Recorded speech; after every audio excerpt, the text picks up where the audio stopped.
বাংলাদেশ ও বিশ্বের বিভিন্ন প্রান্তে যারা চ্যানেলে দেখছেন আপনাদের সবাইকে সাদর আমন্ত্রণ সাম্প্রতিক বিষয়ে মুক্ত আলোচনার অনুষ্ঠান গ্রামীণ ফোন তৃতীয় মাত্রাতিক নির্বাচনে। প্রিয় দর্শক, আজ ৭ নভেম্বর। নানা কারণে দিনটি ঐতিহাসিক। কেউ কেউ দিনটিকে জাতীয় বিপ্লব এবং সংহতি দিবস হিসেবে পালন করছেন, কেউ কেউ সিপাহী জনতার অভ্যুত্থান দিবস হিসেবে পালন করছেন, অনেকে এটিকে অনেকটা কালো দিবস হিসেবেও পালন করবার চেষ্টা করেন।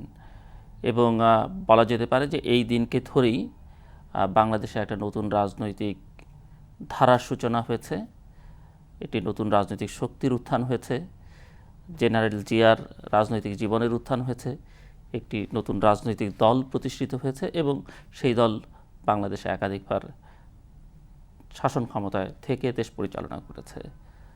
এবং বলা বাহুল্য যে এই দিনটির পেছনে আরও কিছু ঘটনা আছে, আরও কয়েকটি ঐতিহাসিক দিন আছে।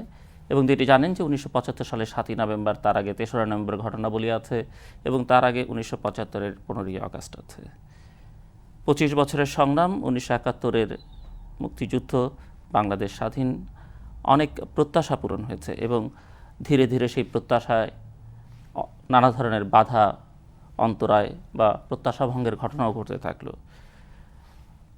শেখ মুজিবুর রহমানের শাসনকাল এবং পরবর্তী পর্যায়ে ১৯৭৫ সালের ১৫ই আগস্টের কালো রাত, অনেকে এটিকে কলঙ্কময় দিন হিসেবে চিহ্নিত করেন ইতিহাসের। এটি অনাকাঙ্ক্ষিত দিন এবং ৭৫ বাংলাদেশকে অনেকটাই বদলে দিয়েছে। ১৯৭৫-এর ১৫ই আগস্ট, ৩রা নভেম্বর, ৭ই নভেম্বরের পথ ধরে বাংলাদেশ বহুদিন চলল এবং ৯০-এ এসে আরেকটি পট পরিবর্তন। বাংলাদেশ একটা গণতান্ত্রিক ধারায় প্রবেশ করলো, সংসদীয় গণতন্ত্রের ধারায়, এবং ১৫ বছরের শাসন, সেটি আজকের বিবেচনায় আবার অনেক অনাকাঙ্ক্ষিত একটি শাসনকাল আমরা দেখলাম এবং ১১ই জানুয়ারি বাংলাদেশকে আবার নতুন করে বদলে দিতে শুরু করলো। এই সব ঘটনাবলী নিয়ে কথা বলবার জন্য, ইতিহাসের এই নানান অধ্যায়, অজানা অধ্যায়কে জানবার জন্যে আমরা ১৯৭৫-এর নানান পট পরিবর্তনের সঙ্গে ওতপ্রোতভাবে সংশ্লিষ্ট একজনকে আজকে স্টুডিওতে আমন্ত্রণ জানিয়েছি। দর্শক মণ্ডলী, আজ যার সঙ্গে আমরা কথা বলবো তিনি বাংলাদেশের মুক্তিযুদ্ধে অংশ নিয়েছেন। এই মুহূর্তে তাকে বলা যেতে পারে যে ১৫ই আগস্টের রাজনৈতিক হত্যাকাণ্ডের দায় কাঁধে নিয়ে দীর্ঘদিন যাবৎ দেশে বিদেশে চলাচল করছেন। তিনি একজন মৃত্যুদণ্ডপ্রাপ্ত আসামি এবং ফেরারি আসামিও বলা যায়। দর্শক মণ্ডলী, আমাদের আজকের অতিথি অবসরপ্রাপ্ত লেফটেন্যান্ট কর্নেল খন্দকার আব্দুর রশিদ। কেমন আছেন আপনি? জি, আমি আপনাদের দোয়া এবং বাংলাদেশের জনগণের দোয়ায় ভালোই আছি। তবে প্রতিটি মুহূর্তেই বাংলাদেশের কথা এবং বাংলাদেশের জনগণের কথা মনে আসে। আর আজকের এই অনুষ্ঠানের জন্য আপনাকে অশেষ ধন্যবাদ। কারণ ১৯৭৫ সাল থেকে নিয়ে এই পর্যন্ত সত্যিকার অর্থে ১৫ই আগস্টের ঘটনাগুলো, তার আগে সেটা কিভাবে সংঘটিত হয় এবং পরবর্তীতে কী ধরনের নানাভাবে যে বিট্রিয়াল হয়েছে সেগুলির কথা বাংলাদেশের জনগণ জানেন না এবং সেই সত্যি কথা আজ পর্যন্ত সময় ও সুযোগের অভাবে বলাও হয়নি। সুতরাং আজকে আমিও মনে করি বাংলাদেশের যে বর্তমান পরিস্থিতি, সেই পরিস্থিতি বাংলাদেশের রাজনীতিতে যারা রাজনীতি করে আসছেন তাদের সবাইরই মুখোশ পুরোপুরিভাবে খুলে গেছে। সেজন্য আজকে আমার মনে হয় যে এই সত্যি কথা বলার সুযোগ এসেছে এবং দিন এসেছে এবং আমি বিশ্বাস করি এতে বাংলাদেশের জনগণ উপকৃত হবে। ব্যক্তি স্বার্থে আমি আগেও কোনোদিন কোনো কিছু করিনি এবং এখনও ব্যক্তি স্বার্থ হিসেবে চিন্তা করে আমি কিছুই বলিনি। আমার জিজ্ঞাসা যে একটি হত্যাকাণ্ড তার দায় স্বীকার করে নিয়ে এবং মৃত্যুদণ্ড মাথায় নিয়ে অনেকটা ফেরার জীবন পালন করে আপনি কিভাবে ভালো আছেন?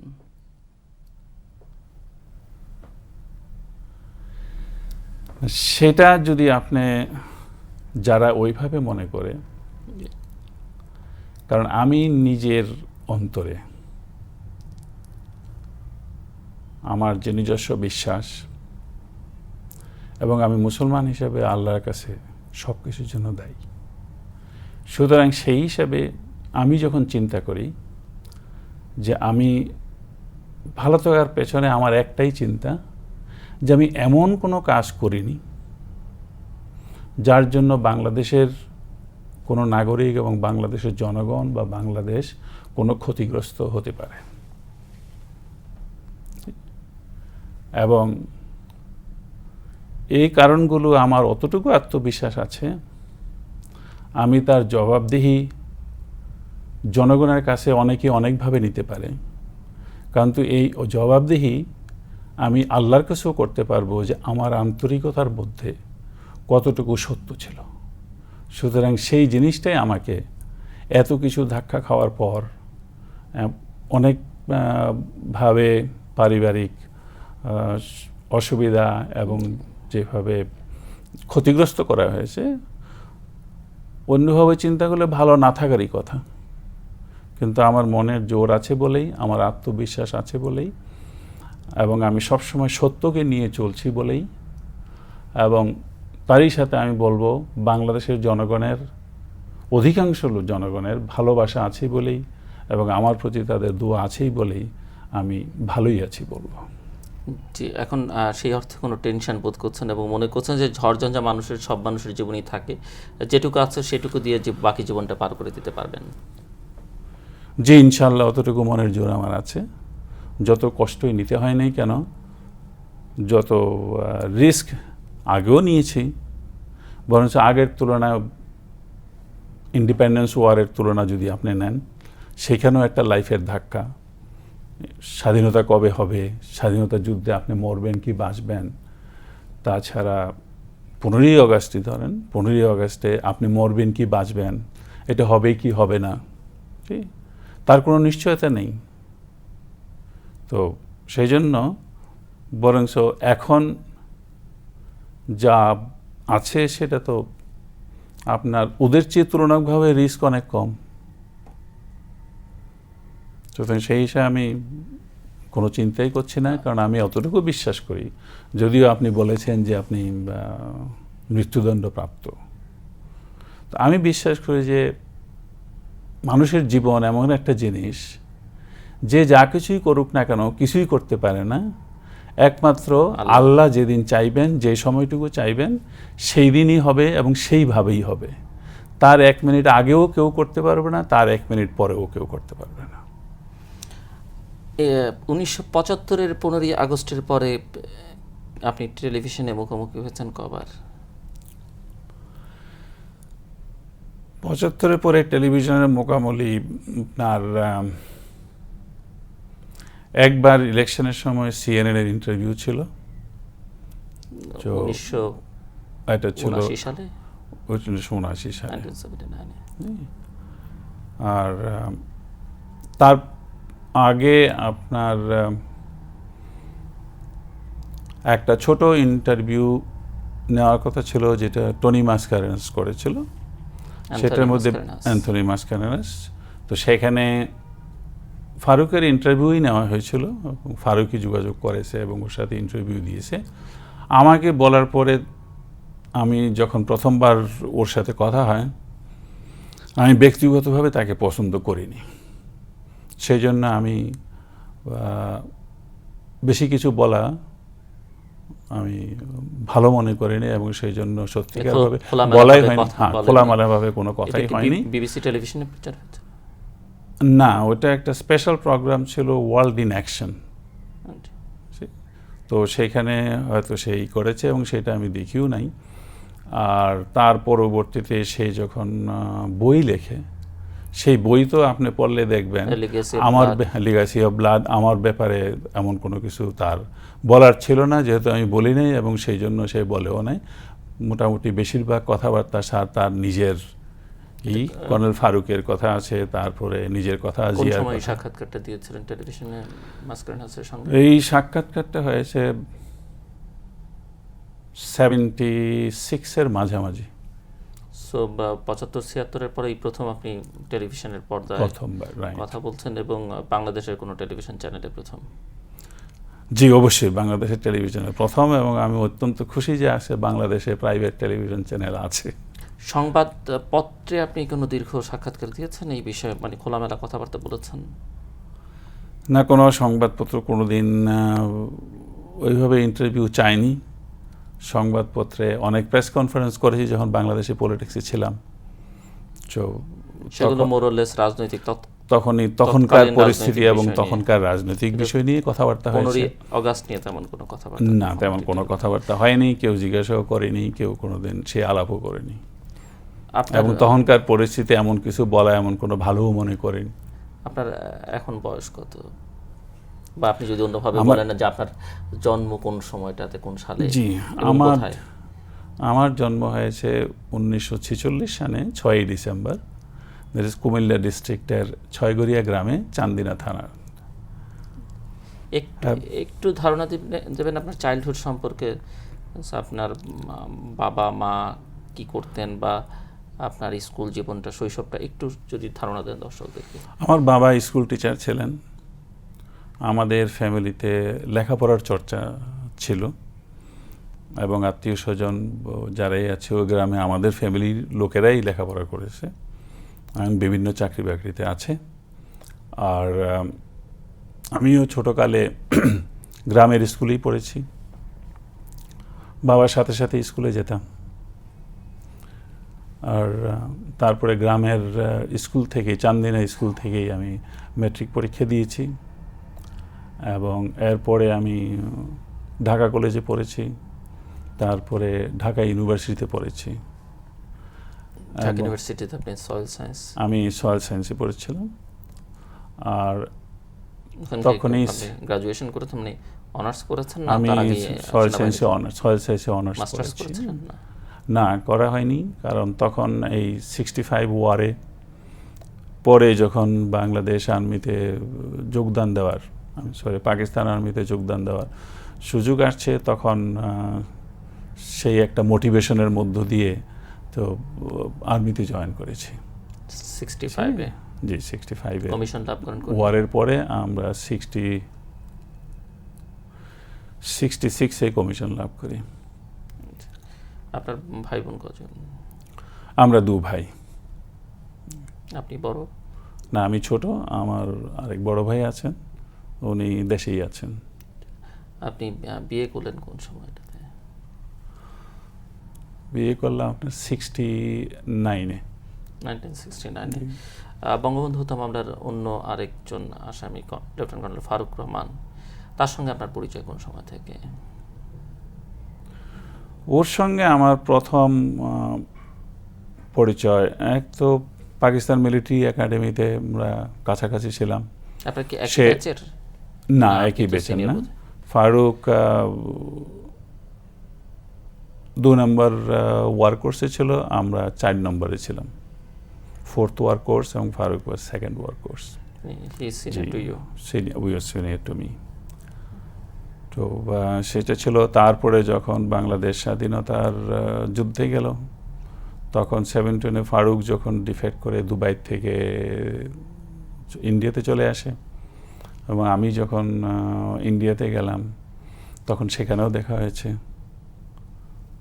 তারপর এর পরবর্তীতে বাংলাদেশ আর্মিতে লিবারেশনের পরে তো সবসময় দেখাই হয়। ফারুক রহমান বিয়ে করেছেন কোন সময়টাতে? ফারুক বিয়ে করেছে 73-তে। তো ওনার বৈবাহিক সম্পর্কটা সোফার উইডো যে উনি আপনার ভাইরা, মানে 2 বোনকে আপনারা 2জন বিয়ে করেছেন? জি, ও আমার প্রথম শালীকে বিয়ে করেছে। সেটা কি আপনার সঙ্গে ঘনিষ্ঠতার সূত্রে, না এটা ওটা ব্যক্তিগত পছন্দ, সেই ঘনিষ্ঠতা এমন কিছু নয়। সুতরাং সেটা আমার বাসায় আসছে, আমার শালী আমার বাসায় আসছে, তো বন্ধু হিসাবে বাসায় আসা যাওয়া ছিল, এবং সেই হিসাবে দেখা সাক্ষাৎ হয়েছে, এবং ওরা নিজেরাই একজন আরেকজনকে পছন্দ করেছে, বিয়ে করতে চেয়েছে। সুতরাং আমার শ্বশুর শাশুড়ি তাতে আপত্তি দেয়নি। ফারুকের আব্বা আম্মু আপত্তি দেয়নি, তো সেই হিসাবে সেটা হয়েছে। আপনি বা মুক্তিযুদ্ধে যোগ দিয়েছিলেন 1971-এর নভেম্বর মাসে, জি আমার রাইট? জি এবং কর্নেল ফারুক রহমান 12ই ডিসেম্বর, জি। 3 দিন আগে। মানে এর আগে আপনার যুদ্ধে আপনি যোগদানটা এত বিলম্ব হলো কেন? মানে আপনার পজিশনটা কি একটু জানতে চাচ্ছি। আমার পোস্টিং পাকিস্তানে ছিল, পাকিস্তানে আমি ছিল, পাকিস্তানে ছিলাম, সুতরাং পাকিস্তানের থেকে গিয়ে মুক্তিযুদ্ধে জয়েন করা অত সহজ কাজ ছিল না, যার জন্য দেখেছেন পাকিস্তানে পোস্টিংয়ে যারাই ছিল বাঙালি জি, অনেক তারা অনেক সবাই বেশিরভাগ এখানেই রয়ে গেছে, এবং হাতে গোনা 5-6 জন ছাড়া কেউ সেখানে গিয়ে কুলিয়ে উঠতে পারেনি। সুতরাং আমি মনে করি আমি একজন লাকি যে শেষের দিকে হলেও আমি আমার স্বাধীনতা সংগ্রামে যোগদান করতে পেরেছি। আপনি পাকিস্তান থেকে এসে কিভাবে যুদ্ধে যোগদান করলেন? মানে আমি শেষের দিকে অক্টোবর মাসে আপনার ছুটিতে যাই, ছুটিতে গিয়ে আমি ভারতে চলে যাই, আর ফেরত আসিনি। ভারত থেকে জয়েন করেন যুদ্ধে। জি। ফারুক রহমান সাহেবটা জানা আছে আপনার, যে উনি তো 12ই ডিসেম্বর যোগ দিয়েছিলেন, উনি কিভাবে যোগ দিয়েছিলেন? ফারুক সে পাকিস্তান আর্মির থেকে ডেপুটেশনে আবুধাবিতে ছিল। আচ্ছা। এখন আবুধাবির থেকে তার ভারতে চলে আসতে কেন বিলম্ব হয়েছে আমি জানি না, তবে আসার ইচ্ছা ছিল বলে সে তার রাস্তা খুঁজে বের করেছে, এবং সেই হিসাবে সে যখনই সুযোগ পেয়েছে নিশ্চয়ই তখনই সে আসতে পেরেছে। আপনি কোন সেক্টরে ছিলেন? আমি ছিলাম আপনার জেড সেক্টরে। তৎকালীন মেজর জিয়া আপনার সেক্টর কমান্ডার। হ্যাঁ, জিয়াউর রহমান ওয়াজ দি সেক্টর কমান্ডার। এবং আবার এখানে আগ্রতলা ক্যাম্পে খালেদ মোশাররফও ছিল। খালেদ মোশাররফ তখন ইনজুর্ড হয়ে হসপিটালে ছিল। আর কর্নেল ফারুক কোন সেক্টরে ছিলেন? কর্নেল ফারুক আমার ঠিক মনে নাই, ওর আর্মার ইউনিট তখন আপনার মেজর জলিল রেস করেছিল, এবং মেজর জলিল হিউ ছিল, এবং সেইখানে সে এক্স্যাক্টলি কখন জয়েন করেছে সেটা আমি জানি না। মুক্তিযুদ্ধটাকে আপনি কিভাবে দেখেছেন আর কি, যুদ্ধে যোগদানের আগে বা সেই সময়টাতে বাংলাদেশের স্বাধীনতা সংগ্রাম, মুক্তিযুদ্ধ নিয়ে আপনার ভাবনাটা কি ছিল?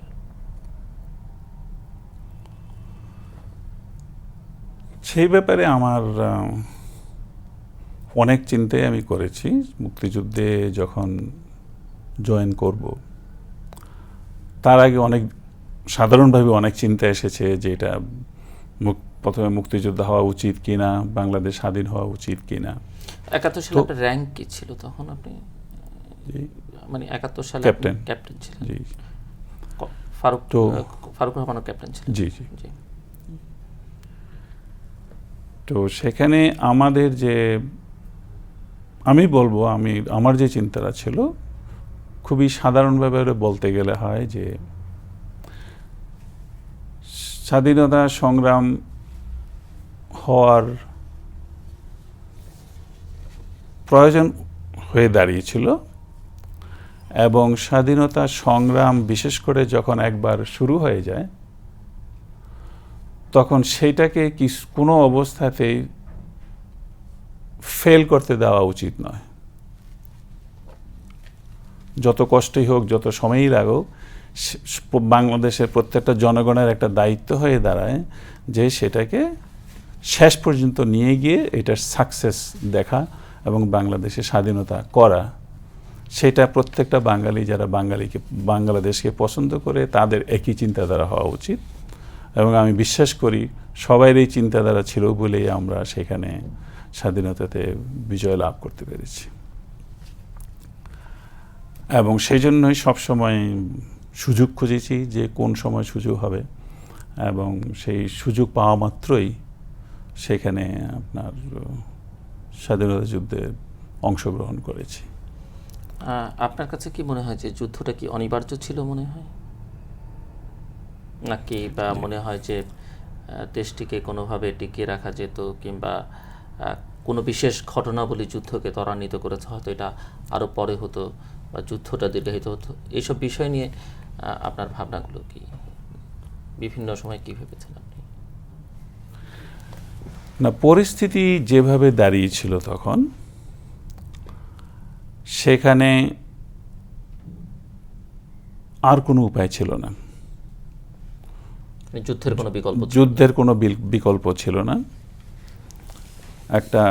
এটা একটা রাজনৈতিক স্ট্রাগলের মধ্য দিয়ে এমন একটা ফাইনাল পর্যায়ে গিয়েছে যে সেখানে যখন ইলেকশনে মেজরিটি পেয়ে আওয়ামী লীগ 70-এর এবং নির্বাচনে শেখ মুজিবুর রহমান সেটা মেজরিটি পেয়েছেন,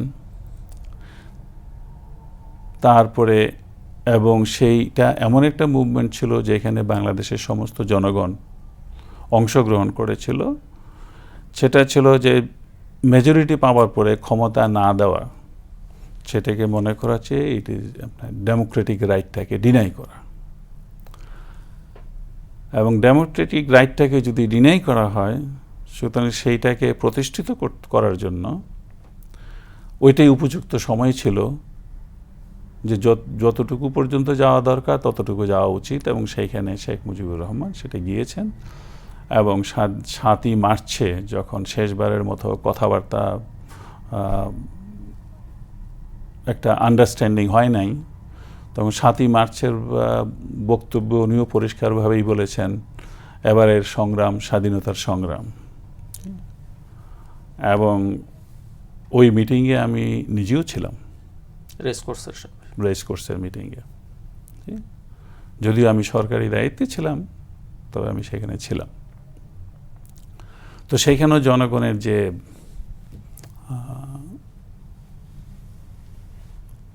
আকাঙ্ক্ষা এবং তাদের যে ইন্সপিরেশন, তাদের যে ফিলিং, সেটাতে মনে হচ্ছিল যে বাংলাদেশের জনগণও তার জন্য প্রস্তুত। তো তখন কিছুদিন 71-এর কিছুদিন আগে পর্যন্ত আমার ঢাকাতে বাংলাদেশেই পোস্টিং ছিল, ইস্ট পাকিস্তানে পোস্টিং ছিল বলবো। সেখানে আমি ইপিআরে কাজ করেছি প্রায় 6 মাস। এবং 7ই মার্চের মিটিংয়ের পরে আমাকে 24 আওয়ার্সের মধ্যে পাকিস্তানে এসে আমার পুরানো ইউনিট 2 ফিল্ড রেজিমেন্টে জয়েন করতে বলা। তো তার জন্য আমাকে চলে আসতে হয়েছে 7ই মার্চের পরেই। এবং আমি তখনই আমি বুঝতে পেরেছি, যেহেতু ইপিআরে বর্ডার এরিয়াতে আমি 6 মাস কাজ করেছি বিভিন্ন ঘটনাবলিতে, সেটা আমি বুঝতে পেরেছি যে এটা বাংলাদেশ স্বাধীনতা যুদ্ধের দিকে যাচ্ছে। এবং তখন আমি এটাও বুঝতে পারি যে ইনশাল্লাহ বাংলাদেশ এবার স্বাধীন হবেই। সেনাবাহিনীর ভেতরে আপনার অফিসাররা এসব বিষয় নিয়ে কথাবার্তা বলতেন ওই সময়টাতে? হ্যাঁ, আমাদের নিজেদের মধ্যে কথাবার্তা হতোই। এরকম কি কারোর মধ্যে কখনো মনে হয়েছে কিনা যে পূর্ব পাকিস্তান পশ্চিম পাকিস্তান মিলে একটা কনফেডারেশন হতে পারে, হলে হয়তো দেশটা তখনকার মতো একসঙ্গে থাকতে পারে? এরকম কখনো মনে হয়েছে আপনাদের বাঙালি অফিসারদের মধ্যে কোনো আলোচনায়, বা কখনো রাজনৈতিক নেতৃবৃন্দের সঙ্গে এগুলো নিয়ে কথাবার্তা হয়েছে কিনা আপনাদের কখনো? না, রাজনৈতিক বৃন্দ নয়, কিন্তু আর্মি অফিসারদের ভিতরে নিজেদের মধ্যে যখন আলাপ আলোচনা হয়, তখন প্রথম বেশিরভাগ লোকের ধারণা ছিল যে এইভাবে একটা আন্ডারস্ট্যান্ডিং করে ফেললে সেটা খারাপ হবে না, সেটা ভালোই হবে। এবং অনেকে আশাবাদীও ছিল যে সেটা শেষ পর্যন্ত এভাবে যাবে, কিন্তু সেটা হয় নাই। তো কারণ তখন পাকিস্তানের সরকার যারা ক্ষমতায় ছিল, তো তারাই সেটাকে কার্যকরী করার পদক্ষেপ নেওয়া উচিত ছিল। যদি ওরা সবসময় বলতো ওরা চেষ্টা করছে, কিন্তু সেই চেষ্টার মধ্য দিয়ে যদি যে মেজরিটি পেয়েছে তাকে যদি ক্ষমতাই না দেওয়া হয়, তাহলে সেইখানে অন্য কোনো আন্ডারস্ট্যান্ডিং তো সম্ভব হওয়ার কথা না। আপনার কাছে কি মনে হয় সেরকম কিছু হলে কি ভালো হতো? সেরকম যদি কিছু হতো তাহলে খারাপ হতো না।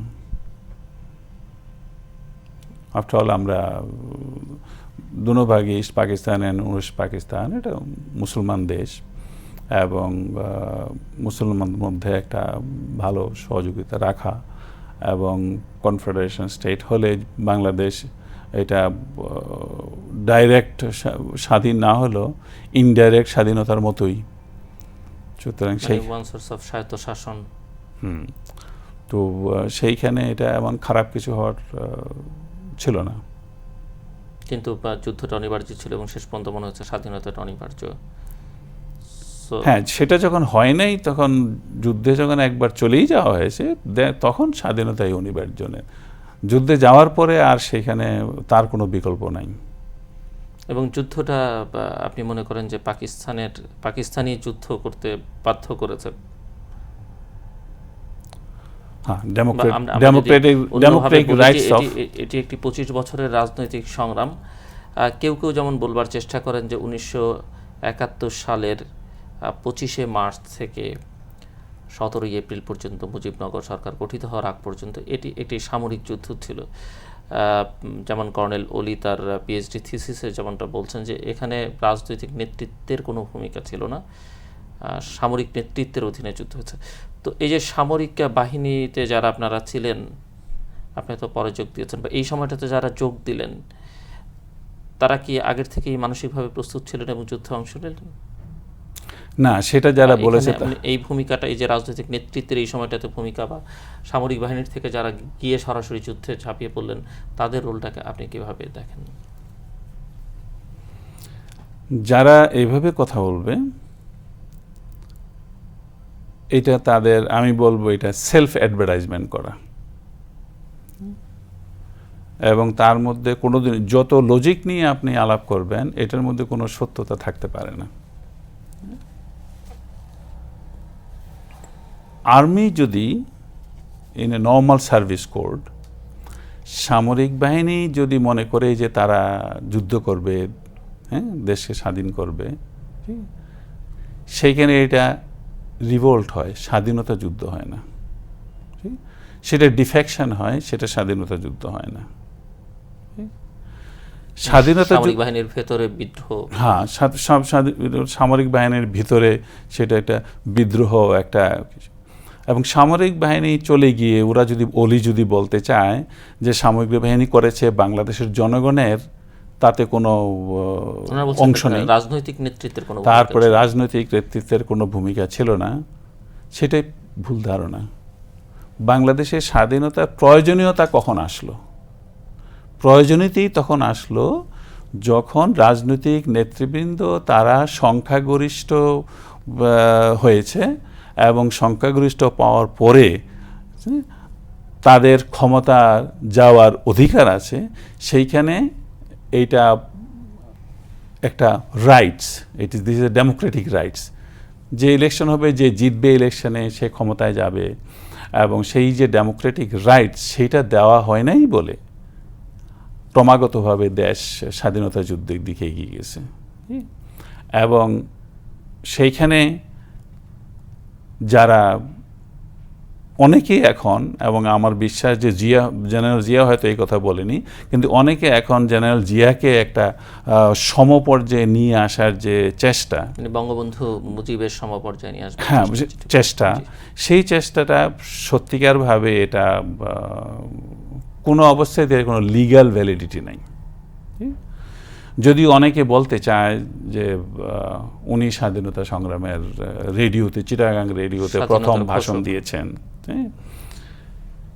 কিন্তু সেটা যদি হয়, তাহলে তার আগে যেসব ঘটনাগুলো, তার আগে লিবারেশন শুরু হওয়ার আগে যদি আপনি ধরেন, বা 7ই মার্চের পরে পাকিস্তান আর্মির ক্র্যাকডাউন, মুজিবকে অ্যারেস্ট করা পর্যন্ত, এই যে কয়েকদিনের ঘটনা দেখেন, কি হয়েছে? পাকিস্তান আর্মির সাথে, বাংলাদেশ আর্মির সাথে ফাইট করেছিল না, তারা আওয়ামী লীগের ওয়ার্কারদের সাথে, জনগণের সাথে ফাইট করেছে। যেখানে রোড ব্লক দিয়েছে, সেই রোড ব্লকগুলো কি আর্মি দিয়েছিল? আর্মি তো দেয় নাই। রাজনৈতিক সংগ্রাম, একটা রাজনৈতিক সংগ্রামে দিয়েছে, তাই না? রাজনৈতিক ব্যক্তিরা দিয়েছে। এবং 7ই মার্চে যে বক্তৃতা দেওয়া হয়, সেটা কে দিয়েছে? জেনারেল জিয়া দিয়েছে, না শেখ মুজিবুর রহমান দিয়েছেন? তারপরে এগুলো বিবেচনা করলে এটা বড়, আমি বলবো যারা ওইভাবে জিয়াকে নিয়ে আসতে চায়, সেটা তার অনেক ছোট মন মানসিকতা। বাট যে যতটুকু প্রাপ্ত, আমার কথা হলো না, জিয়ারও কন্ট্রিবিউশন আছে, সেটা আমি অস্বীকার করছি না। শেখ মুজিবের একটা কন্ট্রিবিউশন আছে, জেনারেল জিয়ার একটা কন্ট্রিবিউশন আছে, ঠিক আছে? সুতরাং শেখ মুজিব যেটা প্রাপ্ত সেটা তাকে দেওয়া উচিত, জেনারেল জিয়া যা প্রাপ্ত তাকে সেটা দেওয়া উচিত। কার কি প্রাপ্য বা কাকে কোন জায়গায় আপনি রাখতে চান, কিভাবে দেখতে চান? মানে অনেকগুলো কথা এখানে আছে। আমি যদি বলি, যেমন কেউ জিয়াকে স্বাধীনতার ঘোষক বলছেন, অনেকে বলছেন না বঙ্গবন্ধুই আসলে ঘোষণাটা দিয়েছেন। আদৌ ঘোষণার প্রয়োজনীয়তা আছে কিনা এরকম প্রশ্ন আছে, প্রয়োজন ছিল কিনা। কেউ কেউ যেমন বলবার চেষ্টা করেন যে সামরিক বাহিনীর একজন সদস্য হয়ে জিয়ার ঘোষণাটি অনেক সাহস শক্তি জুগিয়েছে, যে সামরিক বাহিনী যুদ্ধে থাকলে একটা সাহস সাধারণ মানুষে পেয়েছে। আবার কেউ কেউ তো বলছেন যে না, উনি ঘোষণা দেননি, এর আগেই ঘোষণা দেওয়া হয়েছে। এবং বঙ্গবন্ধু মুজিবকে স্বাধীনতার স্থপতি, প্রধান নেতা, তার নামেই যুদ্ধ হয়েছে। কেউ কেউ তাকে জাতির জনক বলছেন। এই সব মিলিয়ে কাকে, এই দুজনের মধ্যে কাকে কোথায় রাখতে চান, কাকে আপনি কিভাবে বিশেষায়িত করতে চান? সেখানে আপাতত যেটা দুটো পলিটিক্যাল পার্টির মধ্যে একটা বিশেষ আলোচিত, সেটা হ্যাঁ, যেটা একটা বিশেষ আলোচিত, যে আওয়ামী লীগ মনে করে শেখ মুজিবুর রহমান জাতির পিতা, যেহেতু উনি স্বাধীনতার জন্য, স্বাধীনতা সংগ্রামে উনি জয়ী হয়েছেন, এবং আমি বিশ্বাস করি শেখ মুজিবুর রহমান জাতির পিতাই। মানে আপনি মনে করেন যে বঙ্গবন্ধু শেখ মুজিবুর রহমান জাতির পিতা? জাতির পিতা, সেইখানে কোনো সন্দেহ নাই। আপনার কোনো আপত্তি নেই? অনেকে বলেন যে জাতির পিতা কেন, ফাউন্ডার ফাদার আমরা বলতে পারি অন্যান্য দেশের। এখন যাই বলুক, সেটা আওয়ামী লীগ এবং জনগণ ডিসাইড করবে সেটার জন্য। কিন্তু স্বাধীনতা যুদ্ধ হওয়ার জন্য এবং স্বাধীনতা সংগ্রামে বিজয় করার জন্য বাংলাদেশ যে আজকে স্বাধীন, সেই দিনটি পর্যন্ত যেটুকু কন্ট্রিবিউশন ওনার আছে, এবং সেই দিনটির জন্য ওনাকে সম্মানিত করা উচিত। ব্যক্তিগতভাবে আপনার ওনাকে জাতির পিতা বলতে কোনো আপত্তি নেই? না, আমার কোনো আপত্তি নেই। ওকে, দেন জিয়াউর রহমান। আর জিয়াউর রহমান যেটা বলেছেন, সেটাতে মুক্তিযুদ্ধের একটা সহযোগী শক্তি হিসাবে এটাকে আরও স্ট্রং করার জন্য সেটা কাজ করেছে। যেমন প্রথমে যারা ডিফেক্ট করে ভারতে চলে গেছে, তারা বেশিরভাগই স্টুডেন্ট, অথবা বলতে পারেন আওয়ামী লীগ ওয়ার্কার, অথবা আওয়ামী লীগের এমপি যারা জয়লাভ করেছিল, তারাই বেশিরভাগ পাকিস্তান আর্মির ভয়ে সেখানে চলে গেছে। এবং ওদের দ্বারা একটা মুক্তিযুদ্ধ সংগঠন করা, সেখানে অবশ্যই সম্ভব হতো, কিন্তু হয়তো সেটা অনেক সময়ের প্রয়োজন হতো। ঠিক সেই মুহূর্তে যখন মেজর জিয়া তার ভাষণে মুক্তিযুদ্ধে অংশগ্রহণ করার আশা পোষণ করেছেন, সেইখানে বাংলাদেশ আর্মি যত চাকরিরত যত ছিল সেখানে, তাদের মধ্যে একটা ইউনাইটেড ডিফেকশন যে থাকে, এবং বাইরেও যারা স্টুডেন্ট এবং পলিটিক্যাল ফোর্স, যারা পলিটিশিয়ানস, ওরাও যারা চলে গেছেন, ওদের মনেও এটা একটা সাহস জুগিয়েছে যে একটা মুক্তিযুদ্ধে যদি আর্মির লোক সাথে থাকে, তাহলে অবশ্যই সেটা অনেক সহজ হয় এবং অনেক ভালো হয় এবং অনেক ভালোভাবে অর্গানাইজ করা যায়। সুতরাং সেই সহযোগী শক্তি হিসাবে বাঙালি হিসেবে যারা আর্মিতে তখন ছিল বাংলাদেশে, এবং যারা বলতে পারেন সবাই গিয়ে যেভাবে সাহায্য করেছে, সেটার জন্য যেহেতু মেজর জিয়া প্রথমবার টেলিভিশনে সেই কথা বলেছেন, সেই জন্য রেডিওতে বলেছেন, সেই জন্য বাংলাদেশের আর্মিতে মেজর জিয়ার চেয়েও আরও অনেক সিনিয়র লোক ছিলেন। মেজর শফিউল্লাহ কি যুদ্ধ করে নাই? করেছে। আরও দুই একজন ছিল, আমার নাম মনে আসছে না। তারপরে খালেদ মোশাররফ যুদ্ধ করেছে, তারপরে জেনারেল ওসমানী করেছে, তারা সবাই তো ছিল। কিন্তু যদি তুলনা করা হয় তার ওই যে রেডিওতে 1 মিনিটের একটা বক্তৃতা, সেটার জন্য তাকে একটা মূল্যায়ন দিতে হয়। সেটা স্বাধীনতা যুদ্ধের একটা সহযোগী শক্তি হিসাবে, এবং সেইখানে তার জন্য তাকে কি বলা হবে না হবে সেটা জনগণ ডিসাইড করবে, বিএনপি ডিসাইড করবে। আপনার কাছে কি মনে হয় যে সেনাবাহিনীর যারা অফিসার বা জওয়ান ছিলেন, যারা যুদ্ধে অংশ নিলেন বাঙালি, তারা কি স্বতঃপ্রণোদিত হয়ে যুদ্ধে অংশ নিয়েছেন, নাকি তাদেরকে যুদ্ধের দিকে ঠেলে দেওয়া হয়েছে, অথবা সেনাবাহিনীর ভেতরেই যারা বাঙালি ছিলেন তারা আসলে ডিপ্রাইভড ছিলেন? কি মনে হয়? না, সেখানে আমরা ডিপ্রাইভ বলবো না, কিন্তু একটা ভুল পাকিস্তান সরকারের তরফ থেকে হয়েছে, এবং সেই জন্য আমি বলবো যে এই ডিফেকশনটা 100% হয়েছে। তা না হলে হয়তো এটা একটা পার্সেন্টেজ হিসাবে যেত, কে কখন ডিফেক্ট করবে, যার যখন ইচ্ছা হবে তখন সে ভেগে যাবে, যে গিয়ে মুক্তিযুদ্ধে অংশগ্রহণ করবে, কেউ প্রথমে যাবে, কেউ মাঝখানে যাবে, কেউ শেষ মুহূর্তে যাবে। সুতরাং প্রত্যেকের হিসাব বিবেচনা করে সেখানে যাওয়া না যাওয়ার একটা সিদ্ধান্ত নেওয়ার সুযোগ থাকত। কিন্তু পাকিস্তান সরকার যখন বাংলাদেশ বাঙালি যারা আর্মিতে আছে এবং যারা ইস্ট পাকিস্তান রাইফেল, পুলিশ, যারা আর্মস নিয়ে আসে, যাদের হাতে আর্মস আছে, যেটা force, paramilitary and military force, তাদের সবাইকে সারেন্ডার করার জন্য বলেছেন, যে ডিসব্যান্ড করা হয়েছে অ্যান্ড দে শুড সারেন্ডার। সুতরাং একটা army trained person with arms, they don't surrender to anybody with a radio announcement. It never happened in the history that somebody just announced in the radio that everybody surrender arms. A normal terrorist also doesn't surrender arms with a radio announcement. See?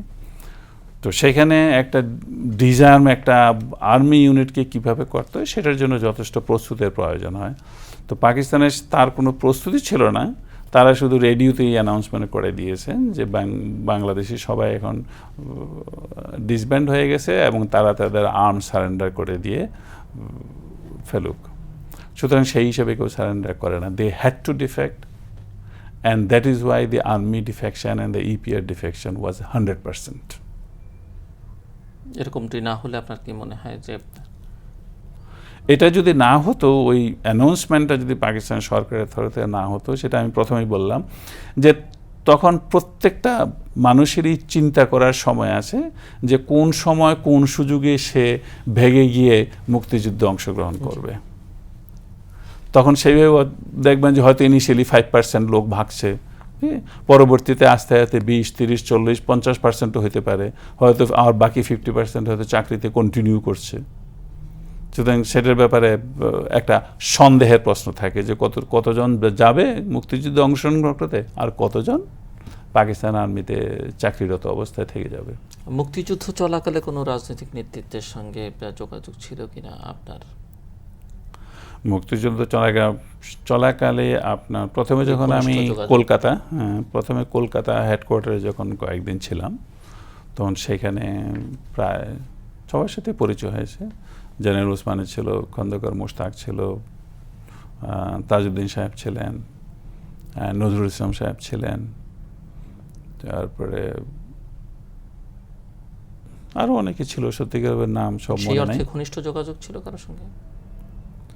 না, ওরকম ঘনিষ্ঠ কেউ না, except general Osmani ছাড়া আর কারোর সাথে। Because army, আপনারা জানেন যে পলিটিশিয়ানদের সাথে অতটা মিশে না।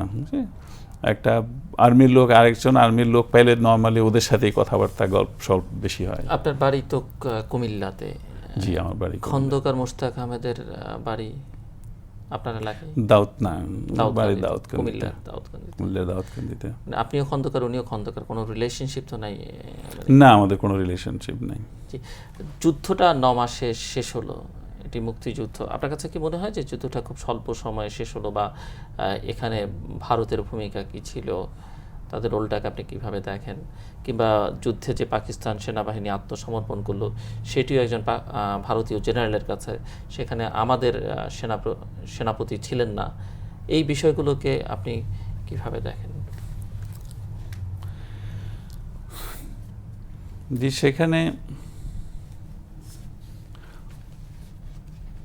ভারতের অবশ্যই একটা সুযোগ এসেছে, ওরা সুবিধা নেবেই। এখন এই মুক্তিযুদ্ধের সংগ্রামে যেমন বলেছি, পাকিস্তানের সেই ডিজার্ম অ্যানাউন্সমেন্টে মুক্তিযুদ্ধে অংশগ্রহণ করাটা for military and paramilitary forces সহজ করে দিয়েছে।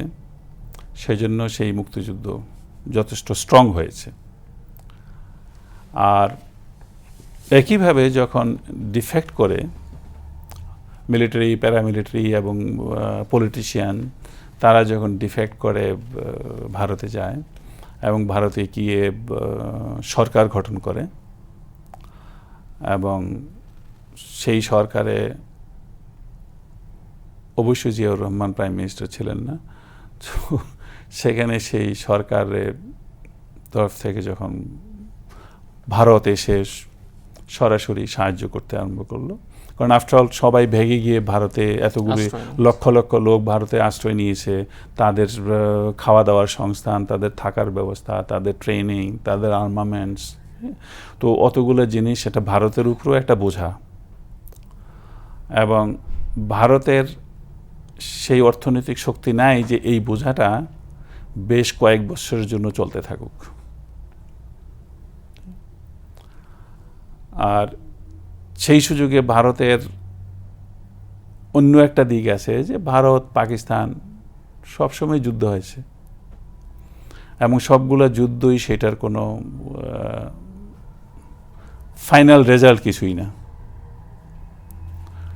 তো সেইখানে ভারত মনে করছে যে এই সুযোগে পাকিস্তানি আর্মির উপরে আমাদের একটা সঠিক জিতার যে একটা সেই আগ্রহটা হওয়া অস্বাভাবিক কিছু নয়। এবং সেই জন্য ওরা ওইভাবেই কাজ করেছে যে এই সুযোগে এই স্বাধীনতা যুদ্ধটাকে, যতই মুক্তিযুদ্ধ আমরা মনে করি, কিন্তু ভারতের ওইটা প্রথম থেকেই প্ল্যান ছিল যে ওরা সরাসরি ইন্টারভিন করে, এইটা এমনভাবে হতে হবে যে ওরাই পাকিস্তান আর্মির সাথে যুদ্ধ করেছে এবং পাকিস্তান আর্মি ওদের হাতে সারেন্ডার করেছে। এবং সেইখানে ভারতের একটা বিরাট লাভবান যে প্রথমবারের মতো পাকিস্তান আর্মি ভারতের আর্মির সাথে যুদ্ধে পরাজিত হয়েছে এবং হাজার হাজার পাকিস্তানি সৈন্য ভারতের সেনাবাহিনীর কাছে আত্মসমর্পণ করেছে। একটা সাইকোলজিক্যাল ওয়ার চলেছে। তো এটা একটা বিরাট সাইকোলজিক্যাল গেইন। কিন্তু প্র্যাকটিক্যালি যদি মনে করেন, পাকিস্তান আর্মি এখনও ভারতের আর্মির তুলনায় ফাইটিং ক্যাপাবিলিটি অনেক ভালো এবং অনেক বেশি।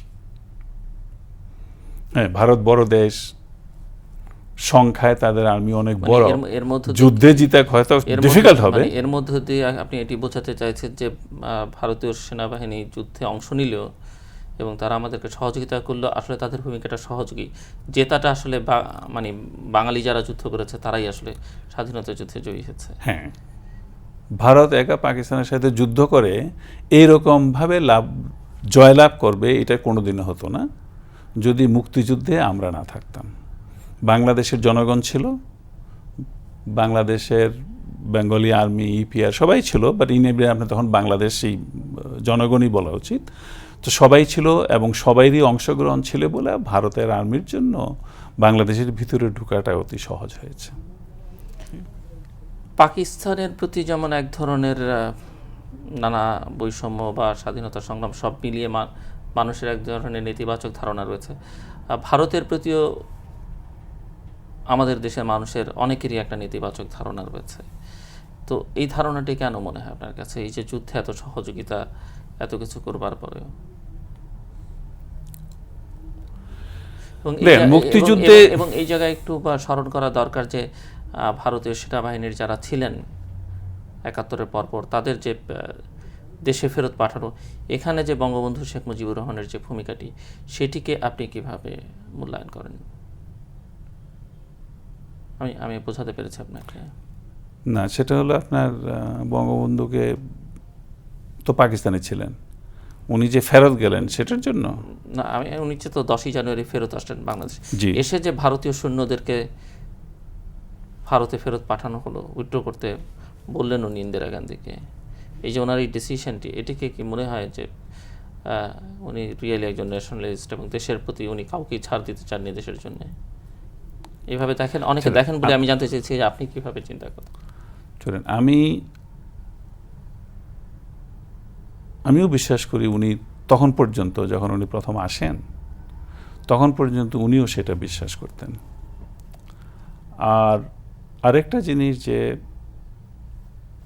ভারত যতটাই পাকিস্তান আর্মির উপরে জয়লাভ করুক, কিন্তু বাংলাদেশের জনগণের মধ্যে ভারত জয়লাভ করেনি।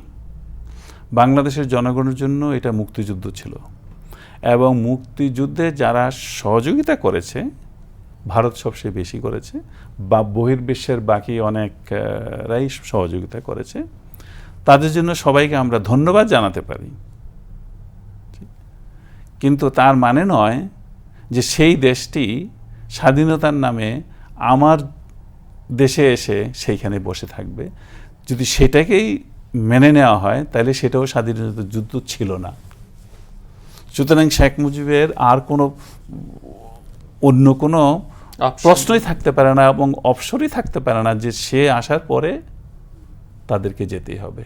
যদি ওরা না যেত, তখন ভারতের সেনাবাহিনীকে বাংলাদেশের জনগণের সাথে যুদ্ধ করতে হতো। 71-এ দেশ স্বাধীন হবার পর থেকে 75-এর 15ই আগস্ট, এই সময়কালে আপনার সঙ্গে কখনো বঙ্গবন্ধু শেখ মুজিবুর রহমানের দেখা হয়েছে কিনা? না, আমার সাথে ব্যক্তিগতভাবে বা কোনো ক্লোজ দেখা সাক্ষাৎ হয়নি। তবে দুটা ইনসিডেন্ট হতে পারে যখন, না, আমার সাথে কোনো পরিচয় ওনার সাথে কোনো সময়ই ছিল না। দুটা ঘটনায় ছিলাম। একবার যুগোস্লাভিয়া থেকে স্টেট গেস্ট এসেছিলেন, সেইখানে আমি, না সেটা বোধহয় ছিল টিটুর পরে, মার্শাল বিয়েদিচ ওর প্রাইম মিনিস্টার যখন ছিল, তখন ও এসেছিল, তখন আমি ওনাকে গার্ড অফ অনার দিই। তখন এটা একটা অফিসিয়াল কাউন্টার। আর দ্বিতীয়বার সাক্ষাৎ হয়েছে অফিসিয়ালি, সেটা হলো উনি ঢাকা ক্যান্টনমেন্টে প্রত্যেকটা ইউনিট ভিজিট করতে এসেছেন, এবং সেই সময় উনি আমার টুফিল্ড রেজিমেন্টও এসেছিলেন। সেই হিসাবে শেক হ্যান্ড হয়েছে, কিন্তু যখন আসছি তখন কথাবার্তা কিছুই হয়নি। উনি এসে 5 মিনিট দাঁড়িয়ে থেকে তারপরে আর্মি চিফ শফিউল্লাহ আর ডেপুটি চিফ জিয়াউর রহমান, ওদের সাথে দাঁড়িয়ে কথাবার্তা বলে তারপরে চলে গেছেন অন্য ইউনিটে।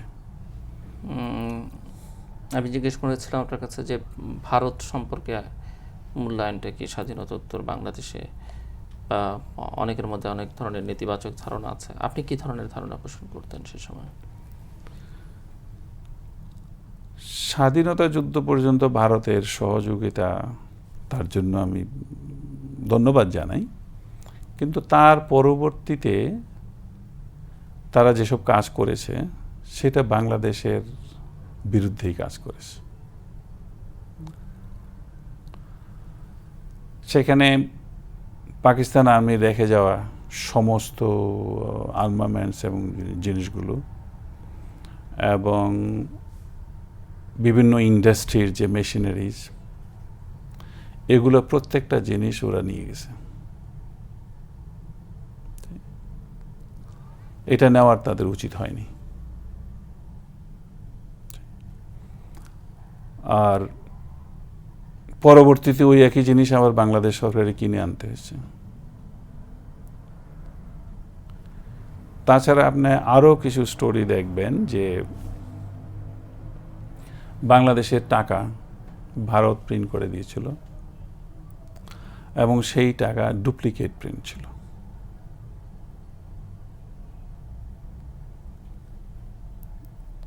এবং সেখানে সেটা আমাদের অর্থনীতিতে ভীষণভাবে আঘাত করেছে।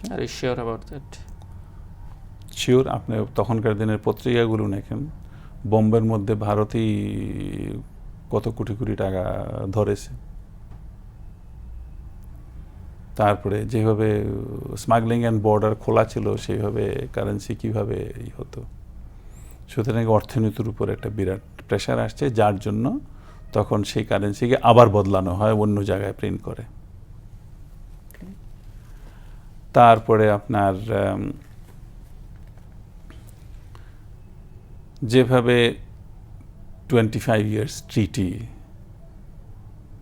করা হয়েছে, সেইখানে কিছু কিছু পয়েন্ট আছে যেখানে কিছু কিছু বৈদেশিক রিলেশন ওইসব ব্যাপারে ওদের সাথে পরামর্শ করে, রেগুলার পরামর্শ করা এবং পরামর্শ করেই সিদ্ধান্ত নেওয়া, সেটা একটা স্বাধীন দেশ হিসাবে সেটা উচিত হয় না। আর তারপরে আসছে আপনার এমনকি স্বাধীনতা যুদ্ধের সময় বিদেশি সরকার যেসব জিনিসপত্র দিয়েছিল, বিশেষ করে ট্রাকস অ্যান্ড বাসেস যেগুলো যানবাহনের জন্য, ওগুলো ভারত একটাও দেয়নি বাংলাদেশকে। তো বিভিন্ন দিক দিয়ে দেখলে আপনার সবসময় দেখা যায় যে ওরা বাংলাদেশ যদি সত্যিকারভাবে ইন্ডিপেন্ডেন্ট হয়ে অর্থনৈতিকভাবে তারা নিজের পায়ে দাঁড়িয়ে যায়, সেটা ওরা চায়নি। কেন চায়নি বলে মনে হয়? ভারত এত বড় একটা দেশ, বাংলাদেশ একটা ছোট্ট রাষ্ট্র, আমাদের তিন দিক থেকেই তারা এমনভাবে আছে যে বাংলাদেশ কোনো কারণে কি তাদের জন্য কখনো থ্রেট ছিল না? বাংলাদেশ কোনো কারণে কোনোদিন থ্রেট ছিল না এবং কোনোদিন থ্রেট হবে না। তারা মনে হয় সেটা না চাওয়ার একটা মাত্রই কারণ হতে পারে যে বাংলাদেশ একটা ছোট দেশ, তার এমন কোনো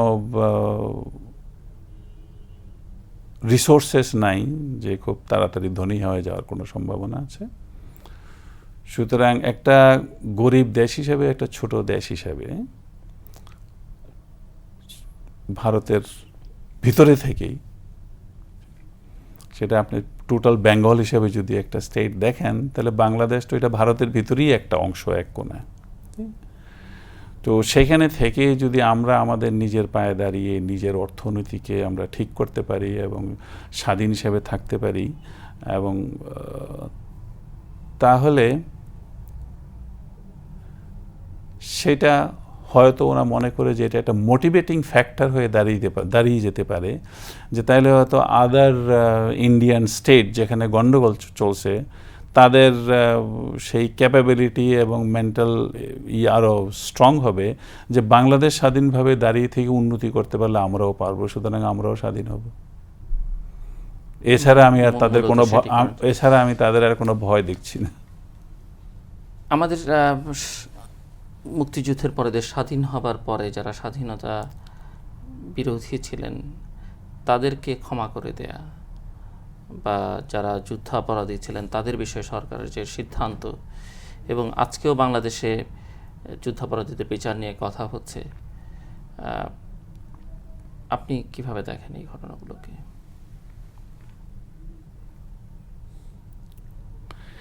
দেখেন, একটা দেশে এত লোক,